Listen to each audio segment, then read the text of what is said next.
नमस्कार दोस्तों, स्वागत है एक नए वीडियो में। यह भोपाल रियासत का चौथा वीडियो है। इससे पहले हम 3 वीडियो बना चुके हैं जिनमें हम भोपाल रियासत का पूरा बैकग्राउंड, उसकी ऐतिहासिक पृष्ठभूमि समझ चुके हैं। दोस्त मोहम्मद खान का पूरा हिस्टोरिक बैकग्राउंड हम देख चुके हैं, किस प्रकार से भोपाल मिला उसको, किस प्रकार से आसपास के क्षेत्रों को जीता, किस प्रकार से इस्लाम नगर की स्थापना की, वो सब हम चीज़ें समझ चुके हैं। यदि आपने अब तक वो वीडियो नहीं देखे हैं तो आपको लिंक डिस्क्रिप्शन में मिल जाएगा और आई बटन पर भी मैं लिंक दे दूँगा। ठीक है, तो आज हम इसमें देखेंगे भोपाल की प्रमुख बेगमें, यहाँ जहाँ से बेगमों का शासन प्रारंभ होता है और बेगमों ने लगभग 100 वर्षों तक भोपाल पर जो शासन किया है उनके शासनकाल को हम समझेंगे। यहाँ से किस प्रकार से क्वेश्चन पूछे जाएंगे, हमारी एमपीपीएससी, एमपी पटवारी और व्यापम की अन्य प्रतियोगी परीक्षाओं में यहाँ से क्वेश्चन बनते ही हैं। किस प्रकार से क्वेश्चन बनेंगे हम पूरा फैक्ट वाइज पढ़ेंगे। ठीक है, स्टोरी हम पहले समझ चुके हैं, तो आइए समझते हैं बेगमों का शासन किस प्रकार से प्रारंभ होता है। हम नवाबों की एक लिस्ट देख चुके हैं पिछले वीडियो में, जिसमें नवाबों का पूरा देख चुके हैं। नजर मोहम्मद खान किस प्रकार से शिकार पर जाते हैं जहाँ पर गोली लगने के कारण उनकी मृत्यु हो जाती है, और उनकी मृत्यु के पश्चात उनकी पत्नी, जिन्हें कुदसिया बेगम आपको बोर्ड में नाम दिख रहा होगा, ये उनकी पत्नी थी जो भोपाल की प्रथम बेगम बनी है, प्रथम शासिका बनी है। आइए जानते हैं इनके बारे में। तो कुदसिया बेगम, इनका शासनकाल रहा था 1819 से 1837 तक। यह भोपाल की प्रथम बेगम थी। या आपसे क्वेश्चन आ जाए कि भोपाल की पहली बेगम कौन थी, तो कुदसिया बेगम थी। इनके बारे में महत्वपूर्ण फैक्ट कि ये भोपाल की प्रथम बेगम थी। पहला फैक्ट, इनका एक और नाम प्रचलित है, अन्य नाम। ये बहुत बार व्यापम की सड़ा से क्वेश्चन बहुत बार पूछा गया क्वेश्चन है कि कुदसिया बेगम का अन्य नाम क्या है, तो इन्हें गौहर बेगम के नाम से भी जाना जाता है। इनके प्रमुख निर्माण कार्य, भोपाल की जितनी भी बेगमें हुई है उन्होंने बहुत सारे निर्माण कार्य कराए और यहीं से एग्जाम में क्वेश्चन बनते हैं। तो निर्माण कार्य में देख लेते हैं। इन्होंने शौकत महल का निर्माण करवाया था, 1830 में करवाया था। 1830 में शौकत महल का निर्माण करवाया था। इन्होंने एक और महल बनवाया था जिसका नाम था गौहर महल, जिसे नजरबाग भी कहा जाता है। यह इनका खुद का निज निवास था, रेसिडेंस था, जहाँ पर ये रहती थी। गौहर महल जिसे नजरबाग भी कहा जाता है। इन्होंने जामा मस्जिद का निर्माण करवाया। यह क्षेत्रफल में एशिया की सबसे बड़ी मस्जिद है। जामा मस्जिद का निर्माण करवाया कुदसिया बेगम ने। इन्होंने एक और महत्वपूर्ण कार्य करवाया था भोपाल में कि पीने के पानी के लिए इन्होंने पाइपलाइन बिछवाई थी, और उस पाइपलाइन को बिछवाने के लिए इन्होंने जर्मनी से इंजीनियर को बुलवाया था। उस इंजीनियर का नाम था डेविड कुक। सोच लो, इन्होंने उस जमाने में जर्मनी से इंजीनियर को बुलाया था पाइपलाइन के लिए, और एक हमारे यहाँ के इंजीनियर। शानदार सड़क बन जाती बिल्कुल सपाट। उसके बाद याद आता कि यार पाइपलाइन डाली फिर से खोदो, तो समझदार थे, जर्मन से बुलवाए थे। ठीक है, जर्मन इंजीनियर डेविड कुक की सहायता से इन्होंने पानी की पाइपलाइन बिछवाई थी। यह कुदसिया बेगम के बारे में महत्वपूर्ण फैक्टर, यहीं से क्वेश्चन बनेंगे। कुदसिया बेगम के बाद अगली जो बेगम आती है सिकंदर जहां बेगम। यह कुदसिया बेगम की पुत्री होती है। इनका शासनकाल रहता है 1844 से 1868 तक। शासिका यह 1844 में बन जाती है, लेकिन इन्हें ऑफिशियल रूप से स्वीकार कब किया जाता है, तो जुलाई 1847 ईस्वी में कैप्टन जे.डी. कनिंघम द्वारा। हमने देखा था पिछले वीडियो में कि 1818 में सीहोर की संधि हो जाने के पश्चात जो भोपाल के नवाब थे वह किसके अधीन आ जाते हैं, अंग्रेजों के अधीन आ जाते हैं। तो जब अंग्रेज इनकी राजनीति में इंटरफेयर करने लग जाते हैं, तो 1844 में इन्हें बना तो दिया था कि आप बेगम के रूप में कार्य करिए, शासन चलाइए, लेकिन ऑफिशियल रूप से कब स्वीकार किया गया था, तो जुलाई 1847 में भोपाल में एक समारोह आयोजित हुआ था दरबार टाइप का, जिसमें ये आए थे कैप्टन जे.डी. कनिंघम, और इन्होंने ऑफिशियल रूप से किसे स्वीकार किया था, सिकंदर जहां बेगम को। इनके भी निर्माण कार्य कौन कौन से, इन्होंने मोती मस्जिद, मोती महल और विशेषकर लड़कियों के लिए एक स्कूल का निर्माण करवाया था जिसे विक्टोरिया स्कूल कहा जाता है। शिक्षा के क्षेत्र में इन्होंने बहुत सारे कार्य किए थे। शिक्षा को यह सर्वोपरि मानती थी और स्पेशली लड़कियों के वेलफेयर के लिए इन्होंने बहुत सारे कार्य किए। ठीक है, विक्टोरिया स्कूल किन के लिए बनवाया था, केवल और केवल गर्ल्स के लिए। और लंदन में एक मस्जिद का निर्माण करवाया था। भोपाल की शासिका थी लेकिन ये लंदन गई थी एक बार, तो वहाँ पर भी इन्होंने एक मस्जिद का निर्माण करवाया था। अभी भी वो वेल मेंटेन्ड है। ठीक है, सबसे महत्वपूर्ण फैक्ट कि इन्होंने भोपाल रियासत में ही मजलिस ए शौर नामक संसद की शुरुआत करी थी। आप सभी जानते हैं संसद का कार्य क्या होता है, कानून व नियमों का निर्माण करना, जिससे कि शासन सुचारू रूप से चलाया जा सके। ठीक इसी प्रकार इन्होंने अपनी रियासत का शासन सुचारू रूप से चलाने के लिए एक संसद बनाई थी। उस संसद का नाम था मजलिस ए शौर। इंपॉर्टेंट क्वेश्चन है, याद रखिएगा। और अगला फैक्ट, ये हज पर जाने वाली पहली बेगम थी। जितनी बेगमें हुई हैं भोपाल रियासत में, ये पहली बेगम थी जो हज पर गई थी। हज पर कहाँ जाते हैं, मक्का मदीना, आप सभी को पता है। दूसरा, इन्होंने भोपाल के जो लोग थे, इनकी प्रजाति, उनके वेलफेयर के लिए बहुत सारे अच्छे अच्छे काम किए, लोक कल्याणकारी कार्य किए।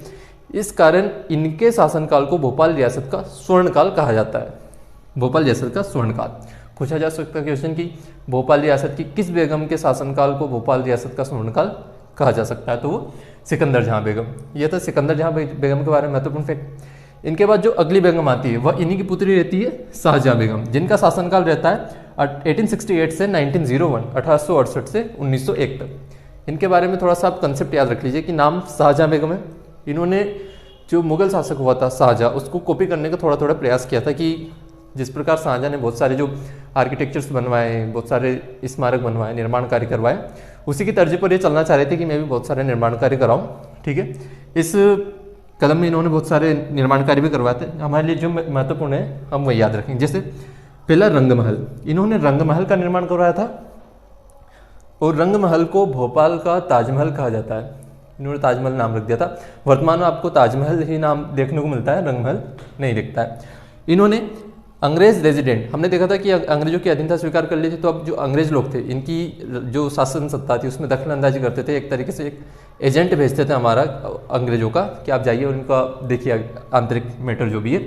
तो उनके निवास के लिए, क्योंकि अंग्रेज अफसर भैया बहुत बड़ा आदमी होता था उस समय, तो इन्होंने अंग्रेज अफसर के ठहरने के लिए एक कोठी बनवाई थी, लाल कोठी, और इस लाल कोठी को वर्तमान में राजभवन में तब्दील कर दिया है। जो हमारे मध्य प्रदेश के राज्यपाल है वो कहाँ रहते हैं? राजभवन में रहते हैं, जिसका नाम क्या है? लाल कोठी है। यहीं पर इन्होंने एक और मस्जिद का निर्माण करवाया था, ताजुल मस्जिद। ताजुल मस्जिद का निर्माण किसने करवाया? शाहजहां बेगम। इसे आप ट्रिक से याद रखते हैं। शाहजहां ने ताजमहल का निर्माण करवाया था और शाहजहां बेगम ने ताजुल मस्जिद, इसमें ताज नाम आ रहा है, तो ताजुल मस्जिद का निर्माण करवाया था। यह भी एशिया की सबसे बड़ी मस्जिद है।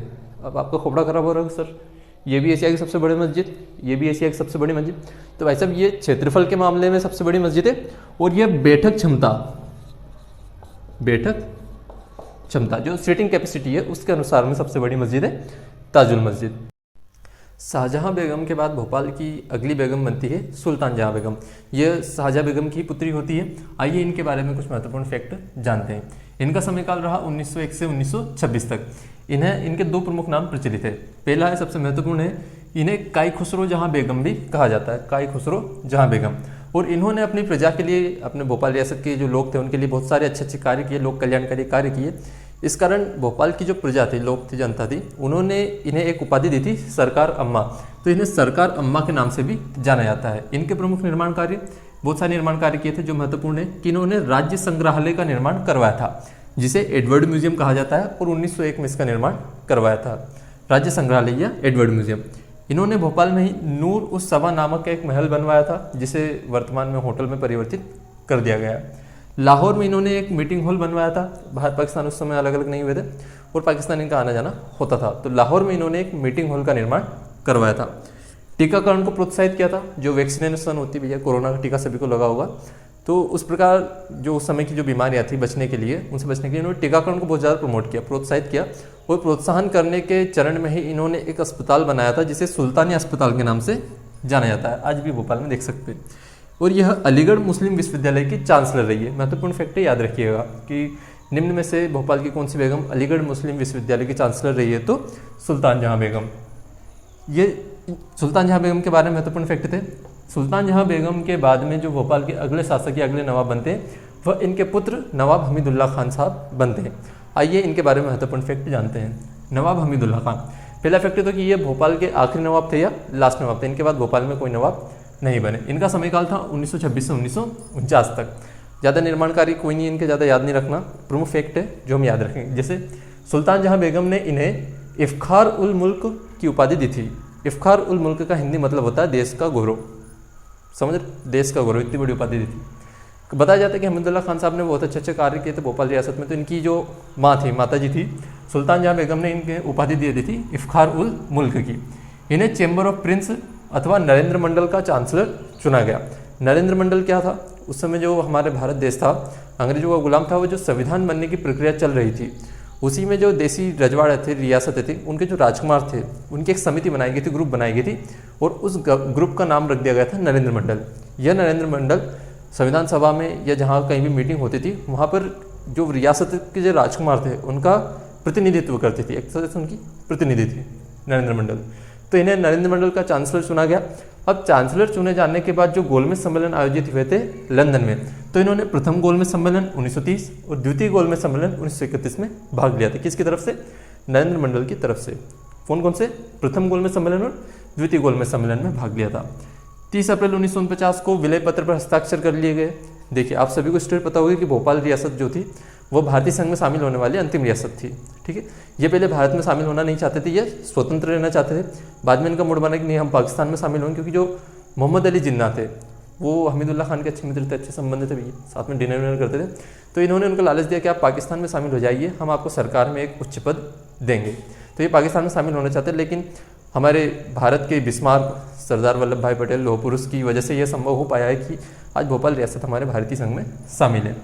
तो 30 अप्रैल 1949 को तो साइन किए थे, और ऑफिशियल रूप से कब शामिल किया गया? 1 जून 1949 को भोपाल रियासत को भारतीय संघ में शामिल कर लिया गया, और अंत में यह भारत में शामिल हो गई। इनके बाद क्या हुआ? हमीदुल्ला खान साहब के बाद हमीदुल्ला खान साहब की 2 पुत्रियाँ थीं, आबिदा सुल्तान और साजिदा सुल्तान। आबिदा सुल्तान पाकिस्तान चली गई, जहाँ इनको विदेश मंत्री वगैरह के साथ पद दे दिया गया था। इनके हस्बैंड को भी विदेश सचिव वगैरह बनाया गया था, नॉट सो इम्पोर्टेंट।